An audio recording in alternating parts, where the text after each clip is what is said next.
이 자리에 예배를 오신 모든 분들을 주님의 이름으로 환영하고 축복합니다. 우리 함께 이 시간 기도하겠습니다. 두 손 모으고 눈 감고 우리 함께 기도합니다. 사랑하는 하나님 아버지 참 감사드립니다. 오늘도 주님 앞에 나와서 예배 드릴 수 있도록 은혜를 내려주시고 함께 해주시니 감사드립니다. 주님 이 시간 주님을 예배합니다. 주님 홀로 영광 받아 주시옵소서. 주님을 높여드립니다. 사랑하는 주님, 하나님 말씀을 듣는 우리에게 주님의 말씀을 들을 수 있는 성령님의 은혜와 지혜로 시간 함께하여 주시고 지도하여 주시옵소서. 주님 아껴드립니다. 감사드립니다. 사랑합니다. 예수 그리스도의 이름으로 기도드립니다. 아멘.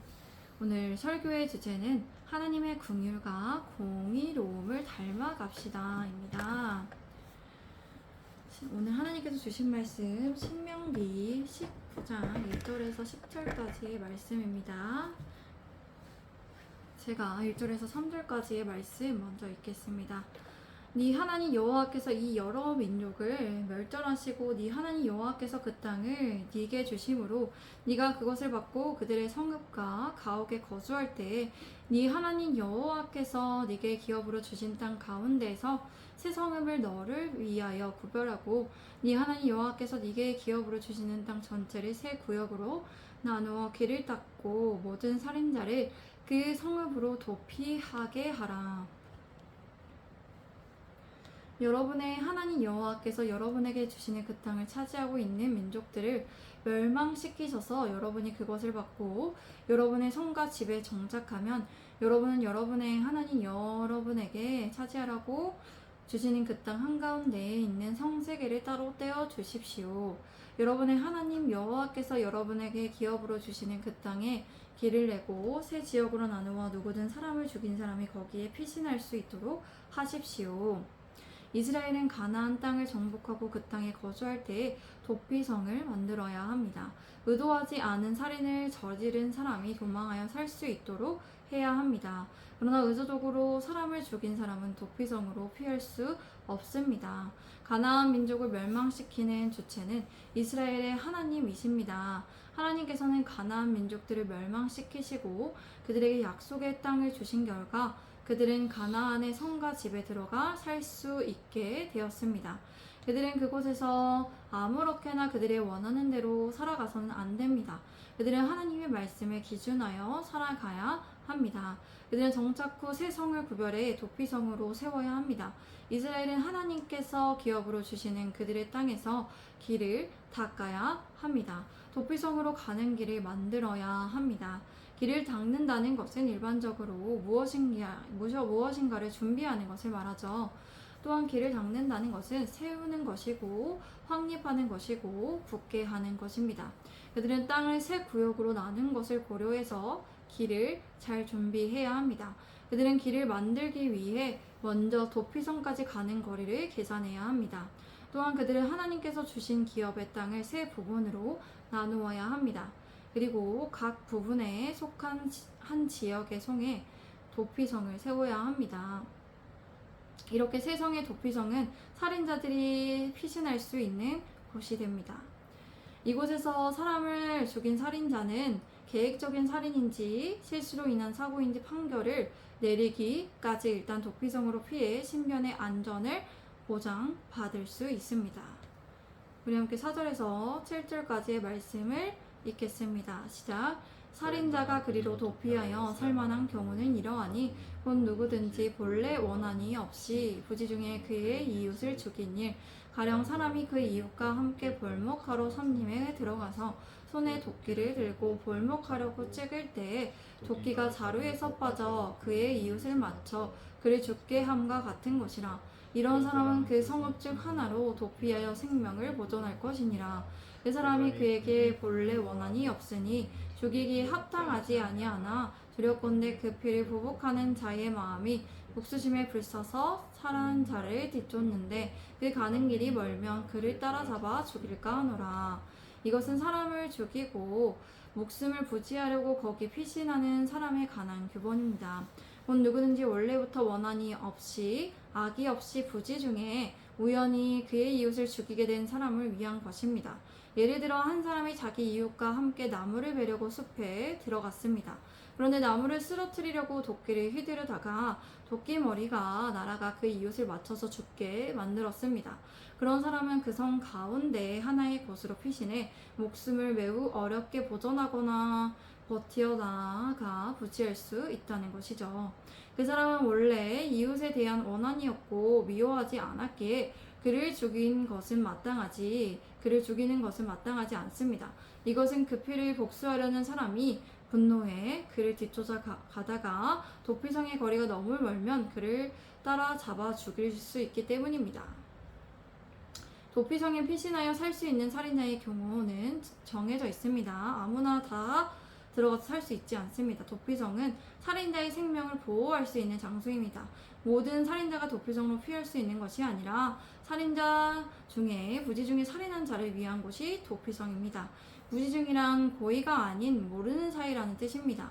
살인을 계획하지 않은 상태에서 실수 또는 사고로 죽인 경우를 의미합니다. 원래 살인한 사람은 원한이 없이 미움이 없이 살인 의도가 없었음을 전제하고 있습니다. 한 해로 나무를 베는 벌목을 하려고 동료와 함께 숲에 들어가서 나무를 넘어뜨리려다가 찍다가 도끼날이 빠져 그의 동료를 맞춰서 죽이던 사고를 말하는 것이죠. 이런 경우 세계의 도피성 중 하나로 피할 수 있습니다. 이런 경우에는 그 살인자를 죽이기에 합당하지 않는다는 것이죠.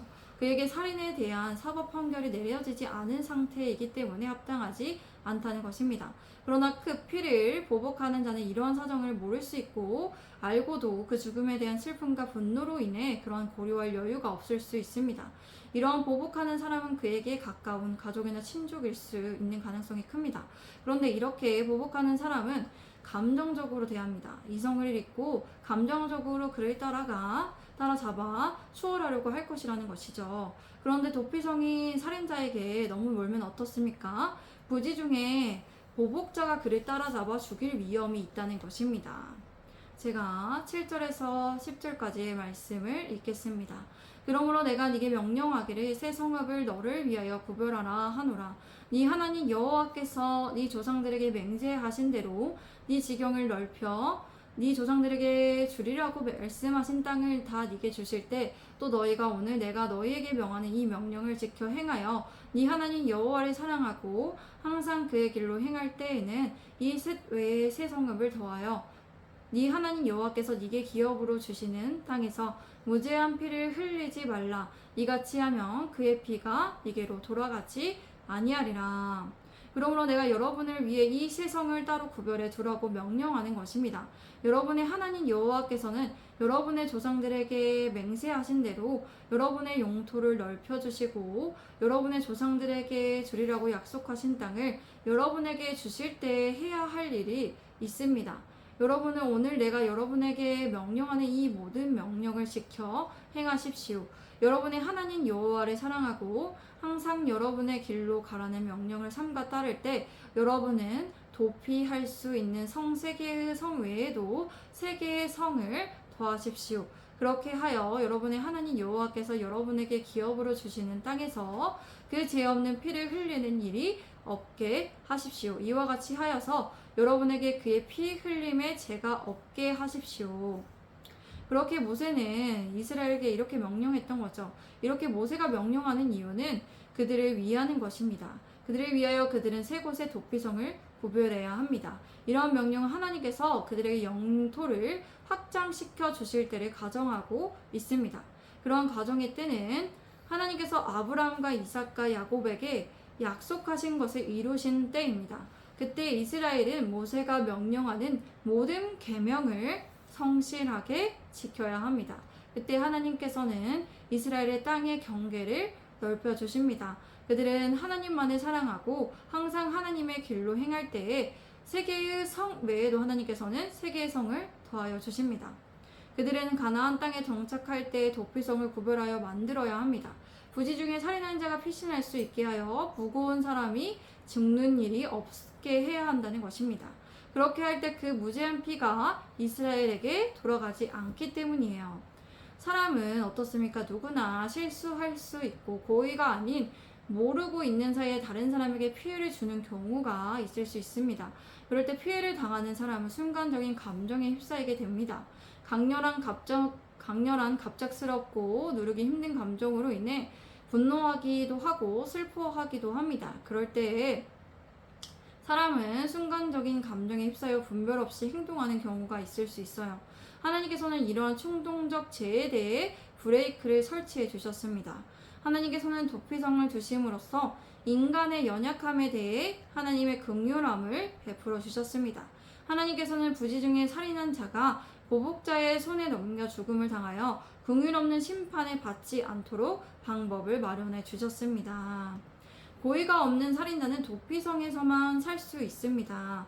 도피성 밖으로 나가면 보호받을 수 없게 됩니다. 그는 당시 대제사장이 죽어야 부지 중 살인한 자는 도피성에서 자유를 얻을 수 있었습니다.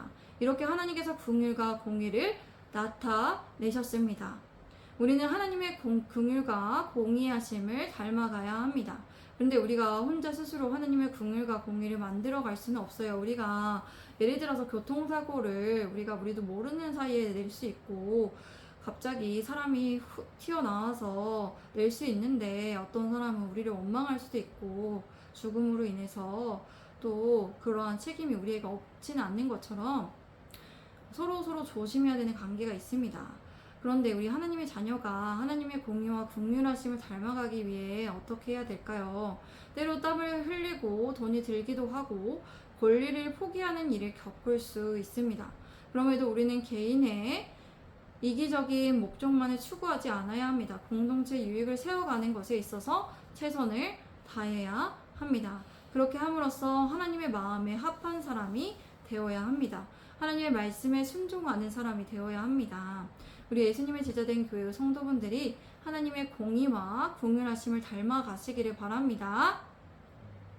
우리 함께 이 시간 기도하겠습니다. 손 모으고 기도합니다. 사랑하는 하나님 아버지 참 감사드립니다.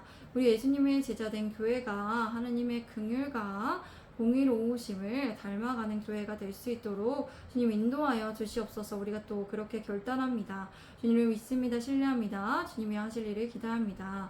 사랑하는 하나님 아버지 계속해서 기도합니다. 우리 예수님의 제자된 교회를 세워가는 것에 있어서 힘과 능력과 지혜와 지식과 인내와 믿음과 물질과 재정을 풍성하게 채워주시옵소서. 어떤 것도 부족함이 없게 하시고 교회를 세워가는 것의 절차와 일과 모든 관계들이 주님 안에 잘 이루어지고 수월하게 순조롭게 이루어질 수 있도록 도와주시고 주님 주관하여 주시옵소서. 주님 믿습니다. 주님께 맡겨드립니다. 주님 감사드립니다. 사랑합니다. 이 모든 말씀 우리 구주 예수 그리스도의 이름으로 기도드립니다. 아멘. 하나님께 영광의 박수 올려드립니다. 주님 홀로 영광 받아주시옵소서. 아멘. 일을 마쳤습니다. 샬롬.